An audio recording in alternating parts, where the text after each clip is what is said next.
예, 안녕하십니까. 도고동문학과 강창우입니다. 저는 오늘 대학의 거버넌스와 운영이라는 주제로 말씀을 드릴 텐데요. 이 주제에 비해서 제가 사용할 수 있는 시간이 짧기 때문에 상세한 설명이나 혹은 논증 제시 이런 것들이 좀 부족한 부분이 있을 수 있습니다. 거기에 대해서는 양해를 부탁드립니다. 그리고 이 논의를 서울대학교의 사례를 중심으로 진행하는 것에 대해서도 좀 양해해 주시길 부탁드립니다. 오늘 말씀드린 내용은 다음과 같이 구성되어 있습니다. 첫째, 대학의 변화에 대한 요구, 그리고 둘째, 법인화와 거버넌스의 변화, 셋째, 대학 운영의 문제와 거버넌스, 그리고 넷째, 대학 운영의 효율성 제고를 위한 몇 가지 제안, 이런 순서입니다.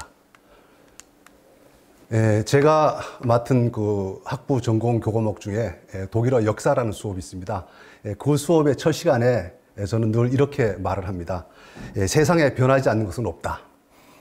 세상에서 변하지 않는 유일한 것은 세상에서 변하지 않는 것이 없다는 이 명제 하나다. 이렇게 말을 하고 시작하는데요. 이 말을 하는 이유는 언어는 한 시점에서 보면, 그러니까 공시적으로 보면 하나의 안정적인 시스템처럼 보이지만, 그러나 통시적으로 볼 때 언어는 역동적으로 변화하기 때문입니다. 그래서 이 사실을 학생들에게 주지시키기 위해서 학기 초에 이 말을 하는데요. 이 말은 사실 대학에도 적용된다고 저는 생각합니다. 보시는 것처럼 우리나라의 최초의 교육기관 혹은 고등교육기관에서부터 현재의 대학까지, 그리고 서구에서의 교육기관, 수도원이나 본료나 대학부터 현재 대학까지 살펴보더라도 대학이 많이 변했다는 걸 알 수 있는데요. 멀리 보지 않고 우리나라의 광복 이후 고등교육기관 혹은 대학의 변화만 보더라도 대학이 상당히 많이 변했다라는 걸 알 수 있을 겁니다. 그리고 실제로 오늘도 대학은 지속적으로 변하고 있습니다. 매 학기 교수가 바뀌고 학생이 바뀌고 그리고 교과목도 바뀌고 수업 내용도 바뀌니까요. 그리고 이런 미시적인 변화 이외에도 대학의 거시적 층의 변화도 지속적으로 일어나고 있습니다. 매 순간순간 이 변화를 우리가 느끼지 못할 뿐이지 이 변화가 하고 있다는 사실은 변화하지 않습니다. 이런 대학의 변화의 이유는 여러 가지가 있겠지만요. 제가 볼 때는 새로운 환경에 대한 적응, 그리고 시대적, 사회적 요구를 반영해서 대학이 변화하는 그것이 큰 대학 변화의 요인이라고 생각을 합니다. 이제 중요한 것은 대학이 어떻게 변해야 하는가라는 겁니다. 어떤 것이 변해야 하는지, 그리고 얼마나 빨리 변해야 하는지, 그리고 어느 방향으로 변해가야 하는지라는 것이 중요한 것입니다. 그리고 한 가지 변하지 않아야 할 사실은 이 변화의 주체가 우리 학문 공동체여야 한다는 것입니다. 학문의 자유, 그리고 대학의 자율성을 규정한 헌법 정신에 바로 이것이 부합하기 때문입니다. 따라서 대학의 자율성을 침해하고자 하는 어떤 시도도 우리 대학인들은 거부해야 되고, 그리고 다른 한편으로는 우리가 자율적으로 대학의 변화의 방향과 속도를 결정해야 한다는 것입니다. 실제 대학의 변화의 어떤 몇 가지 사례, 혹은 대학이 변화를 요구받는 그런 사례들 몇 가지를 모아봤습니다. 제가 유학을 마치고 귀국한 그 당시 한 20년 전, 20년 좀 더 됐는데요. 그때 당시에 등장했던 것이 원격 교육에 대한 패러다임입니다. 그래서 그 결과로 2001년에 우리나라에 9개의 사이버 대학이 개교를 했는데요. 그 당시 많이 주장했던 것들은 대학이 이제 더 이상 건물을 짓고 거기에 학생들을 모아서 교육하던 시대는 지났다라는 겁니다. 이제 갓 유학을 마치고 돌아와서 강단에 선 저에게는 상당히 좀 당황스러운 그런 상황이었는데요. 그리고 지금 요즘도 2016년 슈왑이라는 분이 처음 그 표현을 사용했던 4차 산업혁명 시대, 그것이 지금 현재의 화두인데요.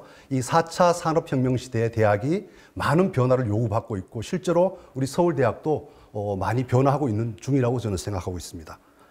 그리고 당장 우리가 직면하고 있는 코로나19 사태, 이것도 대학의 변화에 대한 큰 동인으로 작용하고 있다라고 저는 보고 있습니다. 이제 서울대학이 직접적으로 변화를 요구받은 혹은 서울대학의 어떤 존재를 위협받는 그런 상황들도 있었는데요. 예를 들면 서울대 폐지론, 간헐적으로 등장하죠. 그리고 서울대 지방 이전론, 그리고 국공립대학 통합에 대한 논의 혹은 국공립대학 통합 네트워크, 이런 논의들은 서울대학의 존재에 대한 위기이자 또한 다른 한편으로는 서울대학에 당면한 도전이기도 하다, 그렇게 해서 보고 있습니다. 실제로 서울대학교 개교 이후 가장 큰 변화를 경험한 것은 2011년 12월 말부터 시작된 법인 체제인데요. 자, 여기에 대해서 좀 자세히 알아보도록 하겠습니다. 법인화에 대한 논의는 1971년으로 거슬러 올라갑니다. 1980년대, 1990년대, 그리고 2000년대를 거치면서 다양한 법인화에 대한 논의가 있었고 법인화 시도가 있었습니다만은 다 성공하지 못했었죠. 그런데 2010년 12월 8일 국립대학법인 서울대학교 설립 운영에 관한 법률이 국회에서 통과되면서 우리 서울대학교는 2011년 12월 28일부터 국립대학 법인의 체제로 재출범하게 되었습니다. 자, 그 당시 발간된 국립대학법인 서울대학교 결의의 미래입니다라는 소책자인데요. 이 책자의 내용을 들여다보면 법인화에는 두 가지 목표가 설정되어 있습니다. 기본적으로 국립대학으로서의 책무를 유지하면서 한편으로 자율적인 대학 운영, 그리고 다른 한편으로 지속 가능한 재정 기반을 확보하는 것이 두 가지 목표고, 이런 역량을 확보함으로써 우리 서울대학교는 자율적 혁신을 통해 세계로 도약하는 학문적 가치 창조의 중심축이 되겠다라는 것이 법인화 당시에 우리가 가졌던 비전입니다. 이런 법인화로 인해서 우리 서울대학교의 의사결정기구도 많은 변화를 겪게 되는데요. 가장 큰 변화는 이사회의 신설입니다. 이사회에는 외부 인사가 반 이상 차지하게 되어 있고, 그리고 서울대학교의 최고 심의 의결기관입니다. 그리고 평의원회의 역할과 위상도 많이 변화했는데요. 평의원회는 기본적으로 이사회 전에 심의 기능을 담당하고, 그리고 이사회가 위임하는 사항에 대해서는 의결 기능을 갖고 있습니다. 다른 하나의 의사결정기구의 큰 변화는 학사위원회의 신설입니다. 이전에 학장회의라고 있었습니다. 거기에서 그 서울대학교 운영에 대해서 논의하던 것을 대체해서 학사위원회를 신설하게 되었는데, 이 학사위원회는 학장 혹은 학원장과 그리고 총장이 임명하는 위원으로 구성됨으로써 이전의 학장회의에 비해서 총장의 권한이 혹은 역할이 더 강화되었다라는 평가가 있습니다. 법인화 이후의 의사결정 구조를 간략하게 보면은 대학 본부의 여러 위원회에서 심의한 사항들이 평의원회로 올라옵니다. 그럼 평의원회에서 이 사안에 대해서 심의를 하고, 그리고 이사회로 보내면 이사회에서 의결하게 됩니다. 그리고 일부 사안에 대해서는 이사회에서 평의원회 위임을 해서 평의원회가 최종 의결을 하게 되기도 합니다. 대학 집행부의 구성에 대해서 살펴보면 총장은 서울대법 6조에 근거해서 서울대학교, 국립대학법인 서울대학교를 대표하고, 그리고 총장추천위원회, 우리 약칭 총추위라고 하죠. 총추위의 추천으로 이사회에서 선출하고, 그리고 임기는 4년으로 규정되어 있습니다. 그리고 부총장도 역시 서울대법 제8조에 규정되어 있는데요. 서울대법에 따르면 서울대학교는 2명 이상의 부총장을 둘 수 있고, 그리고 이 부총장은 총장이 선임하며, 그리고 임기는 2년으로 되어 있습니다. 그 밖에 여러 보직자들, 예컨대 학장, 부학장, 처장, 부처장, 본부장, 부본부장 등 이런 보직자는 총장이 임명하고 임기는 2년으로 되어 있습니다. 법인화 이후의 거버넌스의 변화를 요약하면, 법인화 이전에 대통령 영인 서울대학교 설치령에 의해서 운영되던 서울대학교가 이 서울대학교 설치령에서 벗어났고, 그리고 교육공무원법의 적용에서 벗어났으며, 그리고 국립대학에 적용되던 여러 가지 제약으로부터 탈피할 수 있는 그런 의미가 있습니다. 그리고 제도적으로는 서울대 운영에서 정부의 역할이 축소되도록 되어 있습니다. 물론 실질적으로 서울대 운영에서 정부의 역할이 축소되었는지는 뭐 더 논의해 볼 수 있는 그런 사안입니다만, 그리고 최고 의사결정기구가 이사회로 되어 있는데요. 실제로 이사회가 그 권한을 실행하는 데는 상당히 좀 보수적으로 접근하기 때문에 실제로 총장의 권한이 대폭 강화되었다라는 평가가 많습니다. 그래서 서울대가 총장을 중심으로 자율적 혁신을 통해 세계로 도약하는 학문적 가치 창조의 중심축이 될 수 있는 제도적인 기반을 법인화를 통해서 마련했다라고 보는 것이 일반적인 견해를 할 수 있겠습니다. 다음은 대학 운영과 거버넌스에 대해서 말씀드리겠습니다. 서울대법 제32조에 따르면 서울대학 총장은 교육부 장관과 4년마다 협의해서 대학 운영 성과 목표를 설정하게 되어 있습니다. 그래서 2012년부터 이 대학 운영 성과 목표를 설정했으니까 이제 2020년에서 2023년까지 적용되는 이 대학 운영 성과 목표는 제3기에 해당합니다. 이 3기의 대학 운영 성과 목표의 비전은 인류의 미래를 선도하는 창의적 지식 공동체라고 되어 있고, 이 비전을 실현하기 위한 미션으로는 교육 분야에서는 지성과 품성을 겸비한 세계 시민형 인재 양성, 그리고 연구 분야에서는 학문 탐구와 연구의 세계적 수월성 확보, 그리고 사회공헌 분야에서는 사회적 가치를 창출하는 사회공헌 실천입니다. 자, 그러면 이 법인화의 취지에 따라서 서울대학이 무난하게 잘 운영되고 있을까요? 자, 그렇지 못한 부분이 있을 수밖에 없겠죠. 그 부분 몇 가지를 제가 말씀드리고자 합니다. 먼저 법인화 이후에 서울대학교는 그 법인화 후속 조치에 대해서 좀 더 적극적으로 나섰어야 했는데 그러지 못한 측면이 있습니다. 예를 들어서 법인화 이후에 이제 더 이상 우리가 교육 공무원 신분이 아니기 때문에 우리 구성원들에게 맞는 어떤 그런 규정을 제정해야 하고 법인 체제에 맞는 다양한 규정들을 제정해야 하는데 그 부분이 많이 지체되었습니다. 그리고 법인화 취지에 맞지 않는 서울대법 그런 조항들을 신속하게 수정을 했어야 하는데 그 부분에 있어서도 우리가 보다 적극적이지 못했던 그런 부분이 있습니다. 그리고 학술림과 수목원 등 이건 무상양료 대상인데 실제로 법인화가 된 지 9년이 다 되어가지만 아직 무상양료가 실현되지 않았습니다. 그리고 서울대학교는 서울대가 당시에 소유하고 있던 문화재의 무상양료를 원했지만 결국 이것도 무산이 됐습니다. 그리고 다른 한편으로는 우리가 서울대학교가 법인화하면서 어떤 자율적인 재정 확보, 그것을 하나의 큰 목표로 설정을 했는데, 그런데 실제로 이런 대학 발전에 필요한 재정을 확보하는 데 있어서 우리 서울대학교가 좀 부족한 부분이 많이 있었습니다.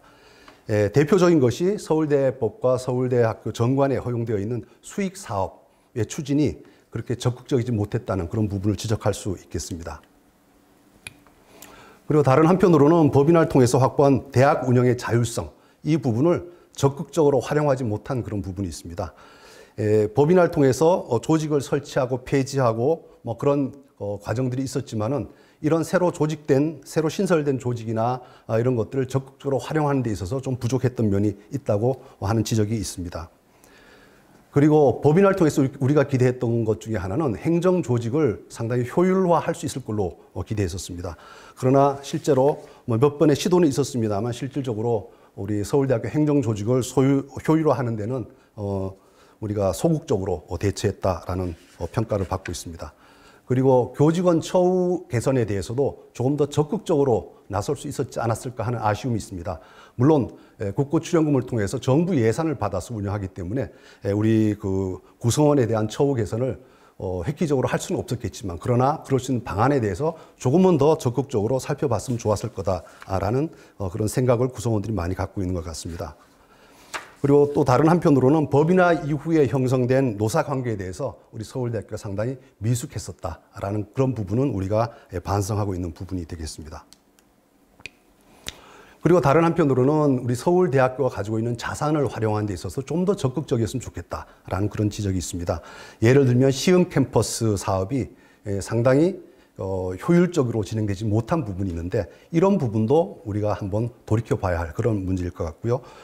수원 캠퍼스나 해양연구소, 그리고 우리 구성원들이 잘 알지 못하는 춘천에 있는 보건사업소 등과 같은 서울대학교 자산을 적극적으로 활용하는 데 있어서 우리가 좀 계획이 부족했다라는 그런 부분을 지적할 수 있겠습니다.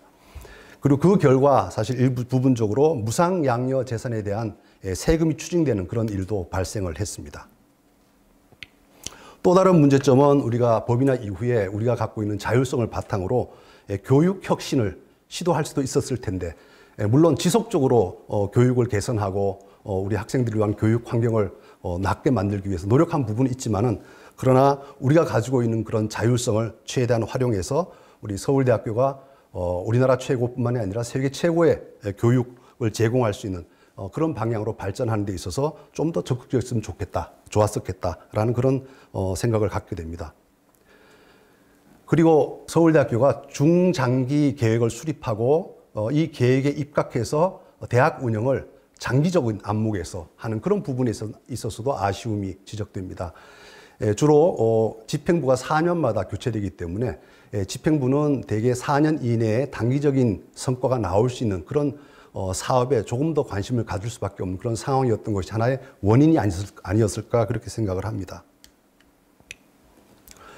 자, 이런 여러 가지 그 부족한 부분, 문제점들이 모두 거버넌스와 제도의 문제에 귀결되지는 않겠지만은 그중 일부는 서울대학교의 거버넌스와 제도가 이런 문제점을 유발한 측면도 있겠다라고 생각이 되어서 그 부분에 대해서 몇 가지 말씀드리고자 합니다. 첫 번째는 이사회 역할에 대한 문제입니다. 앞에서 잠시 언급했었던 것처럼 이사회가 어떤 이사회 권한을 적극적으로 활용하는 데는 조금 소극적이었던 면이 있습니다.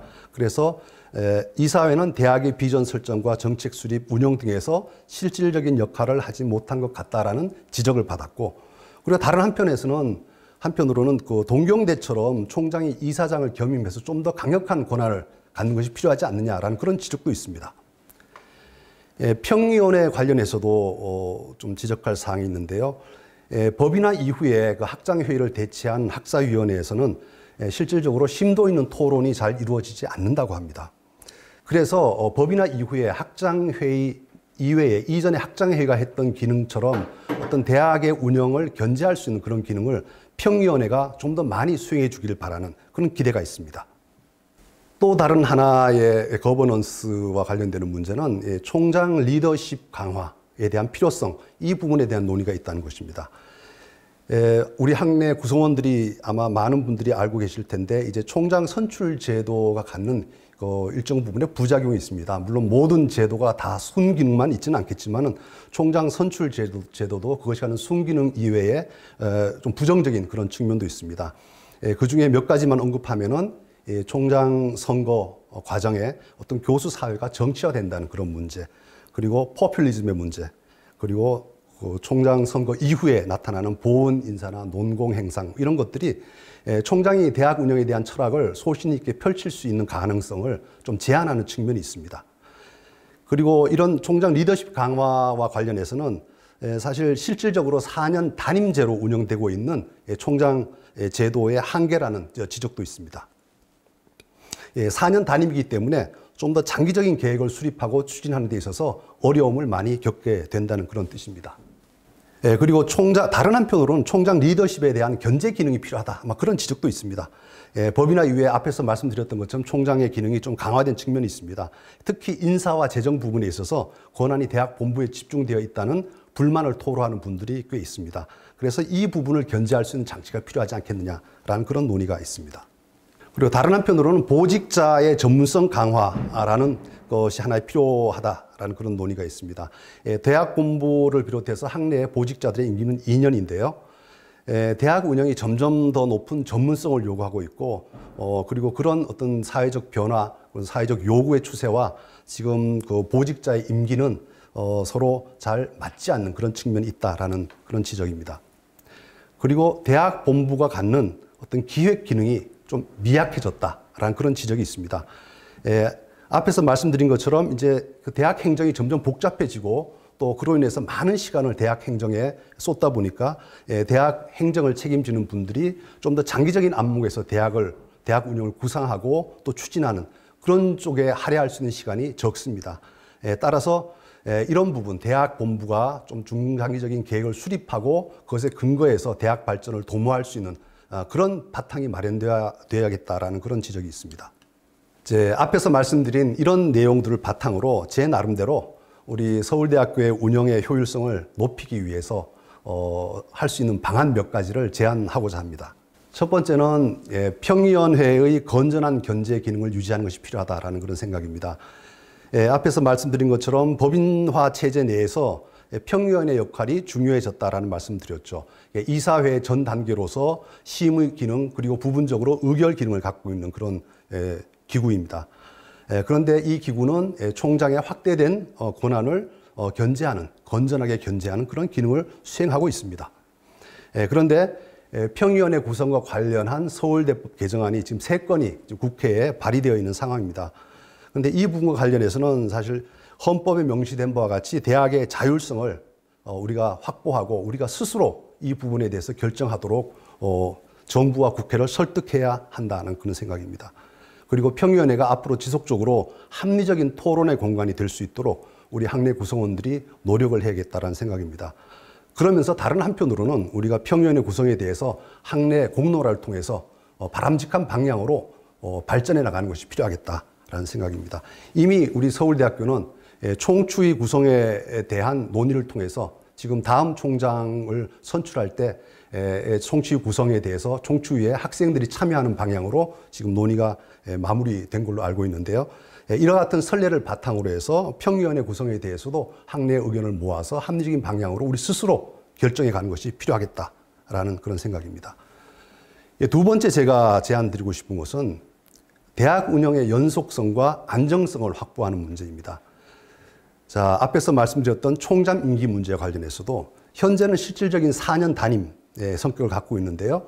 100년 대계를 수립하는 어떤 교육기관의 성격에는 적절하지 않다라는, 특히 이제 21세기 사회적 요구가 급변하고 있고 어떤 환경이 다양하게 변하고 있는 이 상황에 맞춰서 이런 도전적인 상황을 헤쳐나가기 위해서는 4년 단임의 어떤 총장 임기보다는 조금 제 제안으로는 중간 평가를 포함하는 4년 중임제 정도로 총장이 한 8년 정도 대학을 책임지고 운영할 수 있는 권한을 갖는 것이 대학 발전을 위해서 필요하지 않겠냐라는 그런 생각을 하고 있습니다.